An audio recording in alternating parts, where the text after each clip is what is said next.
Hello दोस्तों, नमस्कार। Welcome to this video. अपने इस चैनल के इस नए वीडियो में मैं प्रमोद पाल आप सभी का स्वागत करता हूं। साथियों, आज की इस वीडियो में हम लोग चर्चा करने वाले हैं कि अगर आप किसी भी गवर्नमेंट सर्विस के एग्ज़ाम की प्रिपरेशन कर रहे हैं और उसमें आप सफलता को प्राप्त करना चाहते हैं तो आप किन किन चीज़ों से बचें, यानी कौन कौन सी ऐसी चीज़ें हैं जिनसे आपको दूरी बना लेना चाहिए जिससे आप अपनी सफलता को सुनिश्चित कर सकें। साथियों, सबसे पहली चीज़ वो होती है कि नकारात्मक लोग, ऐसे लोग जो अपने जीवन में तो कभी सफल नहीं होते हैं लेकिन आपको सफल भी होने नहीं देना चाहते हैं।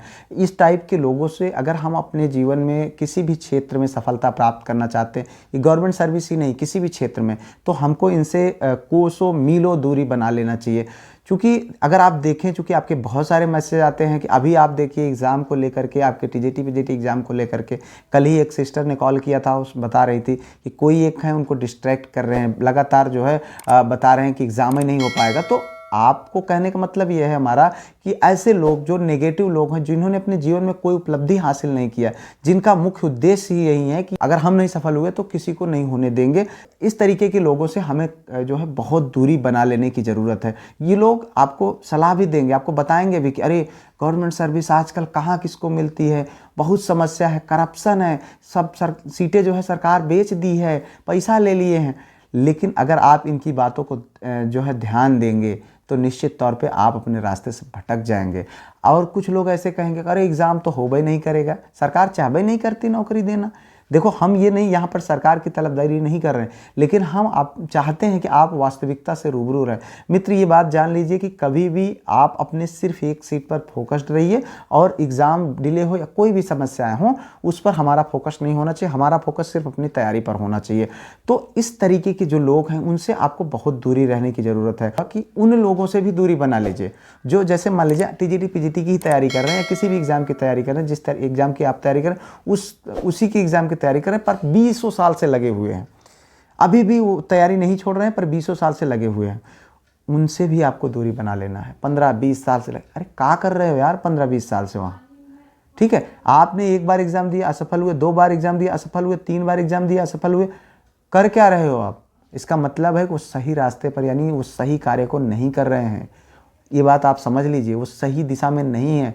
वो आपको डिस्ट्रैक्ट कर देंगे, वो आपको भटका देंगे, वो आपको बताएंगे अरे यार बहुत पैसा चलता है, अब नौकरी मिल भी नहीं करेगी, अरे बहुत समस्या है यार, हम देखो हमारे बाल पक गए, हमारे बाल झड़ गए, हम तुमको क्या पता, तुम तो काल से आए हो। इस टाइप के लोगों से दूर हो जाना, बिल्कुल दूर हो जाना, कोई मतलब नहीं है। वो खुद नहीं सफल हुआ, वो आपको क्या सलाह देगा? लेकिन एक चीज़ जान लेना, ऐसे लोग जो होते हैं ना, वो अपनी कमी को कभी एक्सेप्ट नहीं कर सकते। वो कभी नहीं एक्सेप्ट करेंगे कि यार मेरी गलती थी या मैंने कुछ गलत किया। और इसी में कुछ ऐसे लोग मिलेंगे जो कहेंगे कि यार पहले एग्ज़ाम जो मैंने दिया था उसमें ये गलती हो गई थी, इस वजह से मैं सिलेक्शन से रह गया। यार मैंने दूसरी बार एग्ज़ाम दिया तो ऐसी गलती किया, तीसरी बार एग्ज़ाम में बैठने वाला हूँ, मैं पक्का अपनी जो गलतियाँ थी मैंने उनको सुधार लिया। लेकिन जो ऐसे जो अलग टाइप के व्यक्ति होते हैं, जिनसे मैं दूरी बनाने के लिए कह रहा हूँ, वो कभी अपनी गलती नहीं, अरे मैं तो बहुत अच्छा पेपर दिया था, पता नहीं कैसे क्वेश्चन वही गलत पूछ लिया। ऐसा नहीं है यार, क्वेश्चन वही गलत नहीं पूछता है, आपके अंदर कमी है, उसको एहसास करिए, तभी आपका सिलेक्शन होगा। जब अपनी एनालिसिस ही नहीं करेंगे आप तो नहीं हो पाएगा। मैं भी एक बार फेल हुआ हूँ, मैं भी बताता हूँ आपको कैसे होता है। मैंने जब फेल हुआ तो मुझे पता था कि उस समय मेरी तैयारी पीक पर थी, लेकिन मैं ओवर कॉन्फिडेंस की वजह से मैं फेल हुआ था। मेरी कुछ गलतियाँ थी, उनको एनालाइज किया और दूसरी बार वो गलती नहीं होने दिया। इस टाइप के लोगों से आप दोस्ती करिए, इस टाइप के लोगों की बातों को सुनिए, फर्जी लोगों की बातों को मत सुनिए। इसके बाद अगला बिंदु है जिससे आपको बचना चाहिए, वो है डर। यानी डर के डर से आपको बचना चाहिए मित्र। आप, डर एक ऐसी चीज़ है जो आपको कहीं ना कहीं जो है आपको अपने रास्ते से, यानी अपने लक्ष्य से भटकाने में कोई कसर नहीं छोड़ती है। आप देखें तो अगर पता चले आपके मन में ये डर चल रहा है, अरे यार एग्ज़ाम तो दूंगा, पता नहीं सिलेक्शन होगा कि नहीं होगा, बहुत लड़के हैं हमसे ज़्यादा मेहनत कर रहे हैं, उनका हो जाएगा, हमारा कहाँ होगा, अरे पता नहीं आज के समय में कहाँ नौकरी मिलती है, सिलेबस से बाहर का क्वेश्चन तो ना पूछ ले। अरे यार कहीं डर रहे हो, अब भी डरे जा रहे हो, एग्ज़ाम दिए नहीं डरे पड़े हो। अरे भाई, हम कहते हैं वो पेपरवा तो सबके लिए बनेगा ना भाई, पेपर तो सबके लिए सेम ही जैसा बनेगा ना। आप सिलेबस पढ़ रहे हो, सामने वाला भी तो सिलेबस ही पढ़ रहा है। अगर तुम्हारे लिए सिलेबस से बाहर होगा तो उसके लिए भी तो बाहर होगा जो आपका कॉम्पिटिटर है। काहे डर रहे हो? पहले डर के मरे जा रहे हो, अरे भैया नौकरी नहीं मिलेगी तो मैं मर जाऊंगा। मर पहले जाओ, नौकरी बाद में ले लेना। कहा है यार, थोड़ा सा सोचो, डरना नहीं है यार, रोना नहीं है किसी के सामने। इस बात को ध्यान रखो, अपनी अपनी ताकत को पहचानो। आप हैं क्या, आप अपने मेहनत पर भरोसा रखें, किसी के सामने गिड़गिड़ाने से आपको नौकरी नहीं मिलने वाली है। इस बात को ध्यान रखिए। ये चीज़ें जो है ना, आप इन्हीं चीज़ों का फॉलो करिए, देखिए आपकी लाइफ बदल जाएगी और आपको नौकरी तो मिलेगी, लेकिन जीवन जीना भी आप सीख लेंगे। किसी के सामने झुकने की ज़रूरत नहीं है अगर आप गलत नहीं हैं तो। आप बस अपने कार्य को करिए, ईमानदारी से करिए और अच्छे से जो है अपनी सफलता को सुनिश्चित करिए। दूसरा पॉइंट जो हम कहते हैं, जो लोग कहते हैं कि लोग क्या कहेंगे, जो लोग क्या कहेंगे, इस टाइप की जो विचारधारा है उससे हमको मुक्त हो जाना चाहिए।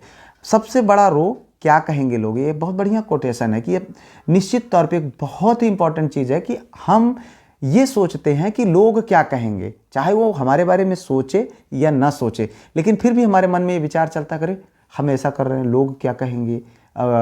आप एक बात को ध्यान रखिए, जो भी लोग अपने जीवन में सफल हैं वो कभी भी इस तरीके की विचारधारा रखते ही नहीं है। आप चाहे देख लीजिए, वो किसी भी क्षेत्र में आप जाइए, उनको फर्क ही नहीं पड़ता। वो ये कोशिश करते हैं कि जो वो करेंगे उसको लोग अप्रिशिएट करेंगे, करेंगे तो करेंगे, नहीं करेंगे तो कोई बात नहीं। लोग जब आप कुछ प्राप्त करना चाहेंगे ना, तो निश्चित तौर पे लोग जो है ना आपको गिराने का प्रयास करेंगे। आप मत देखिए उनकी तरफ, जब सफल हो जाएंगे तो वहीं आपके पीछे खड़े होंगे। तो ऐसे लोगों से आपको दूरी बना लेने की ज़रूरत है। अगर आपको सफल होना है तो अपने डिस्ट्रैक्शन को आपको कम करना पड़ेगा, अब वो चाहे किसी भी प्रकार के डिस्ट्रैक्शन हो। अगर आपके पास कुछ गंदी लत हैं, जैसे आप सिगरेट, दारू, इस तरीके की चीज़ें पीते हैं, या फिर इस टाइप की कंपनी को एंजॉय करते हैं, पार्टी की कंपनी को एंजॉय करते हैं, एक्सेस पार्टी करते हैं, तो इस तरीके की जो कंपनियां हैं इनको आपको जो है इग्नोर करना पड़ेगा। आपको एक ऐसी कंपनी बिल्ड करनी पड़ेगी जो मतलब वो एक ही प्रकार की थॉट प्रोसेस रखती हो, सोचती हो, जैसे किसी भी आपका जो मेन टारगेट है उसी टाइप का सामने वाले का भी टारगेट है, वो आपको अप्रिसिएट करे, मोटिवेट करे। तो इस टाइप के लोगों से दोस्ती करनी। अब आपको डिस्ट्रैक्ट करने वाली चीज़ों में रील्स हो सकते हैं, फालतू का कोई डांस कर रहा है, कोई कुछ कर रहा है, आप उसको स्वैप करे जा रहे हैं। कितना समय किल होता है आपको अंदाज़ा ही नहीं है। आप कभी कैलकुलेट करके देखिएगा कि आपका कितना स्क्रीन टाइम निकल जाता है। तो इससे भी आपको अवॉइड करना है। शादी, पार्टी, घूमना फिरना, अभी आपकी जब तक सफलता नहीं है तब तक आप इन सारी चीज़ों से आप बच सकते हैं। इन सारी चीज़ों से बचें, तभी आप सफल होंगे, अन्यथा फिर इन्हीं चक्करों में फंसे रह जाएंगे, कुछ नहीं मिलेगा। लास्ट में लोग आपको असफल घोषित कर देंगे और आप अपने आप को डिप्रेशन में पाएंगे। उसके बाद अगली चीज़ जो है, आप समय को बर्बाद करना बंद करिए यार। समय जो है ना बहुत कीमती है। मनी जो है, time is more valuable than money. पैसा बल्कि वापस आ जाएगा, समय नहीं आएगा। अपने जो समय है उनको बहुत अच्छे तरीके से इस्तेमाल कर लीजिए, जीवन बदल जाएगा। अन्यथा इसी तरीके से कब जवानी चली जाएगी कुछ पता नहीं चलेगा। इन्हीं सब बातों के साथ, इन्हीं शुभकामनाओं के साथ मैं इस वीडियो से विदा लेता हूँ। किसी और वीडियो में किसी और टॉपिक पर, तब तक के लिए जय Hind, Vande Mataram, best of luck.